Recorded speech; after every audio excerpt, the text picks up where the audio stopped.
It all began 3 weeks before the party. My sister phoned on a Tuesday evening around 6:30, right as I was cooking dinner. The kids were at the table working on homework, and David was still at the office wrapping up meetings. "So Emily's turning 8 next month," she said, sounding bright and excited. "We're throwing a big party at that new event venue downtown, the fancy one with the indoor playground and catering. You know, the place that just opened by the shopping district." "That sounds great," I replied, stirring the pasta sauce and glancing at the timer for the garlic bread. "The kids are going to be thrilled. They've been asking when Emily's birthday is." But then she hesitated, just a second too long. "Actually, there's something I wanted to talk to you about." I lowered the heat on the stove, all my attention turning toward the call. Something in her voice made my stomach clench. "We're keeping the guest list small this year, just close family and Emily's school friends. You know how venues have capacity limits and catering minimums." "Okay," I said slowly. "So what exactly does that mean?" "It means you and David are obviously invited, but we're not really doing the cousin thing this time. Emily wants it to be more about her real friends." My grip tightened around the wooden spoon. "You're telling me my kids aren't invited to their cousin's birthday party?" "Don't say it like that," she shot back. "It's just, Emily's at that age where she wants it to feel cooler. A bunch of little kids running around doesn't match the vibe we're going for." My daughter was 6. My son was 4. They adored Emily. They're not a bunch of little kids. They're her cousins. They're family. "And you and David are family," she said quickly. "Which is why you're invited. Look, I'm not trying to be harsh. This is just what Emily wants. It's her day." I inhaled slowly, trying to stay composed. "Have you told them?" "Told who?" "My kids. Have you told them they're not welcome at their cousin's party?" "I figured you would. You're their mom." I shut my eyes. "I'm not doing this, Sarah. If my children aren't welcome, then David and I won't come either." "Oh, come on. Don't be dramatic. Mom and Dad will be disappointed if you don't show up. Maybe you should have considered that before excluding 2 children from a family celebration." "It's not a family event," she snapped. "It's Emily's birthday party. There's a difference. To a 6-year-old and a 4-year-old, there isn't." She let out that particular sigh, the one she uses when she thinks I'm being unreasonable. "Fine. Do whatever you want. Just don't blame me when Mom asks why you're causing trouble." Then she hung up. I told David later that night after the kids were asleep. He listened without interrupting, his jaw tightening with each part of the story. "So we're not going," he said when I finished. "We're not going." "Good." 2 days later, my mother called. "Sarah told me you're not coming to Emily's party. What's going on?"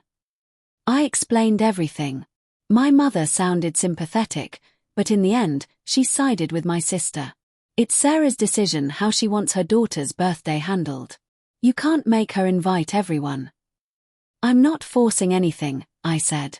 "I'm choosing not to attend an event where my kids are intentionally left out." "You're turning this into something bigger than it needs to be. Just come to the party. The kids won't even notice. They'll notice when every other grandchild is there except them. You're being stubborn. I'm being a parent." The following 3 weeks were strained. My sister dropped a message in the family group chat with all the party details. I didn't reply. My brother asked if something was going on. I gave him the condensed explanation. He said he got it, but he was still taking his kids because he didn't want to stir anything up. Then the day of the party came. Saturday afternoon. Bright, warm, perfect for an outdoor celebration. Instead of going, David and I took our kids to the aquarium, turning it into a fun day with lunch at their favorite spot beforehand. We never mentioned the party happening across town. Why put that hurt on them? Why explain that while they were watching sea turtles glide by, their cousin was celebrating with every other grandchild, just not them? But someone told them anyway. We were standing at the jellyfish exhibit, watching the glowing shapes drift and pulse through the tank, when my daughter tugged my sleeve with her tiny hand. "Mommy, is Emily's birthday party today?" My stomach dropped. I felt David stiffen, his grip tightening on our son's shoulder. How did you find out about that, sweetie? Grandma told me yesterday when she called. She asked what I was wearing and if I was excited. Of course she did. Naturally, my mother assumed we'd resolved everything, or that it didn't matter. Sweetheart, it is today. Are we going after the aquarium? I crouched down to her height. No, honey. We're not going to that party. Why not? How do you explain something like this to a 6-year-old? How do you tell your child that her aunt didn't think she mattered enough to invite? Sometimes parties are only for certain people, I said gently. This one is just for Emily's school friends. But I'm her cousin. We're family. I know, baby. Her eyes welled with tears. Doesn't Aunt Sarah like us? My son, sensing her upset, began crying too. David picked him up, his face dark with anger. Let's go home, he said quietly. The ride back was silent except for sniffles from the backseat. Once home, I settled the kids with snacks and a movie. David disappeared into his office. An hour later, his phone rang. Then mine. Then his again. I walked in to find him at his desk, staring at his screen with the look he got when someone made a very serious mistake in dealing with him professionally. What's happening? He lifted his phone. 15 missed calls. 3 from your sister, 4 from your mom, the rest from your brother and assorted relatives. I made a call, he said flatly. What kind of call? The kind that clarifies certain business relationships. I eased into the chair. David, what did you do? He turned his laptop toward me. An email thread was open. I recognized the company name immediately. Morrison Property Development, my brother-in-law's firm. Your sister's husband has been trying for 6 months to secure a contract with Centennial Group. Huge commercial development. It would lock in their company's future for the next 5 years. I already knew this. My sister had talked about it non-stop, how that deal would change everything for them. How they could finally afford the house they'd been eyeing and pay for the private school Emily wanted. What does that have to do with anything? I asked. David held my gaze. I'm the majority shareholder of Centennial Group. I have been for 3 years. My jaw dropped. What? It's held under a separate corporate entity. Most people never link David Chin with the companies in the Centennial portfolio. I prefer the anonymity. You never told me. You never asked about my investment holdings. And honestly, it's dull conversation. But here's the point. Your brother-in-law has been in talks with my acquisitions team for months. They were supposed to send the final contract to me next week for sign-off. My stomach tightened. I called the team an hour ago, he continued, and told them to shut the entire deal down. I stared at him in disbelief. You cancelled a multi-million-dollar contract because Sarah didn't invite our kids to a birthday party. No, he said evenly. I cancelled a multi-million-dollar contract because Sarah told our children they weren't worthy enough. That's not the same thing. My phone buzzed. A text from my sister. Why is David blowing up Mark's deal? What the hell is going on? Then my mother.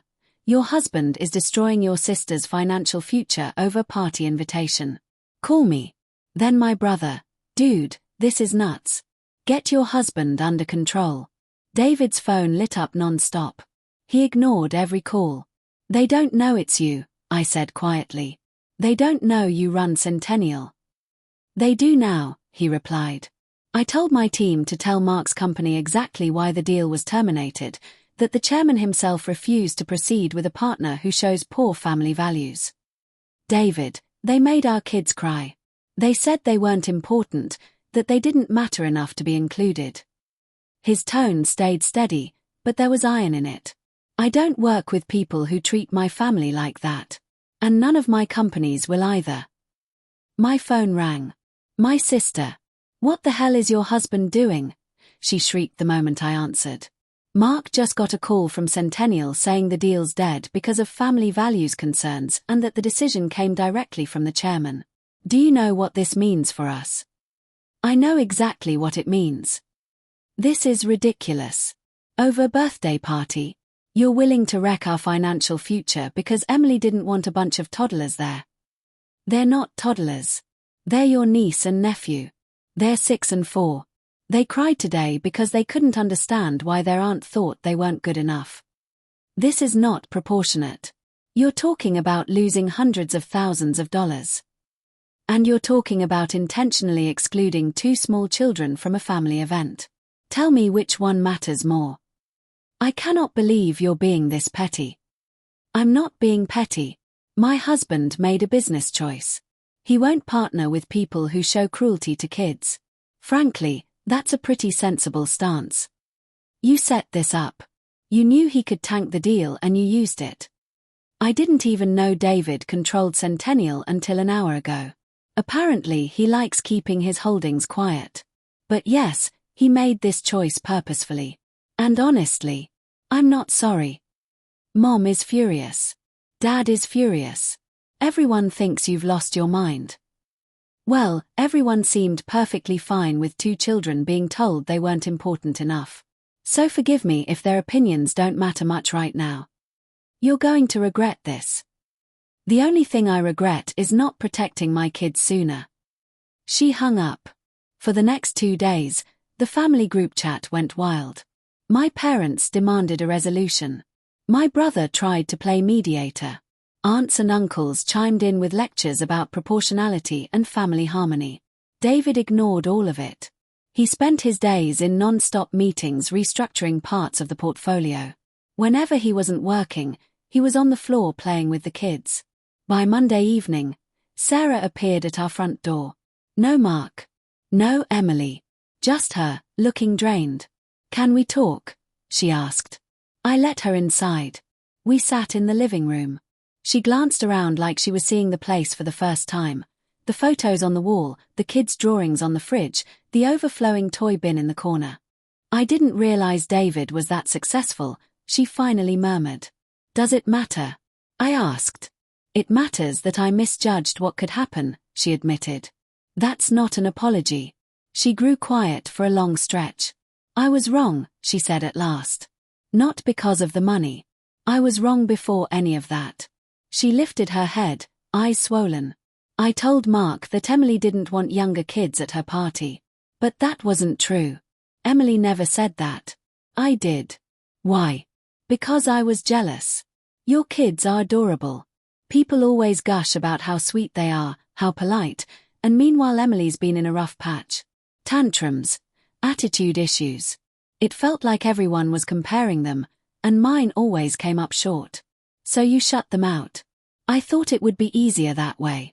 Just one event where Emily could shine without being compared. I never stopped to consider what it would do to them. I didn't think about how they'd feel." She brushed her tears away. "I'm sorry. Truly sorry. Not because your husband has financial influence, but because I hurt 2 children who didn't deserve that." I didn't answer right away. It was the most honesty Sarah had shown in years. "You need to apologize to them, not me." "To them, yes, I know. I will, if you'll allow it." "That's their decision." She nodded. "And the business deal, that's up to David. But I'll tell you this now. Once someone crosses a line with our family, he doesn't change his mind easily." "I understand." She slipped out quietly. David never brought the deal back. He later told me it wasn't to punish anyone. It was about principle. He didn't build partnerships with people who showed that kind of judgment. There were other contractors, other development firms. Sarah did end up apologizing to the kids. She brought Emily with her, and they both did it together. Emily handed them homemade cards inviting them to a special redo party. Just the cousins. My kids forgave her instantly, the way children do. Things between Sarah and me are still mending. It's been 4 months.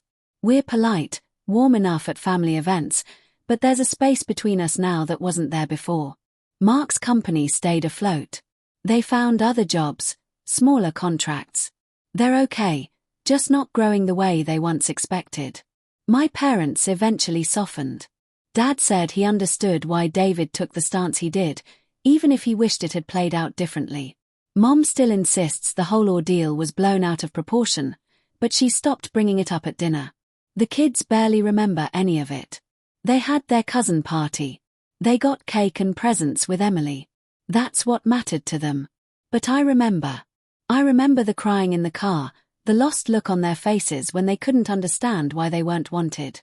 And I'm thankful I married a man who, when faced with that moment, chose our children's dignity over business every time. Some people think David went too far, that cancelling a deal over a birthday invitation was excessive.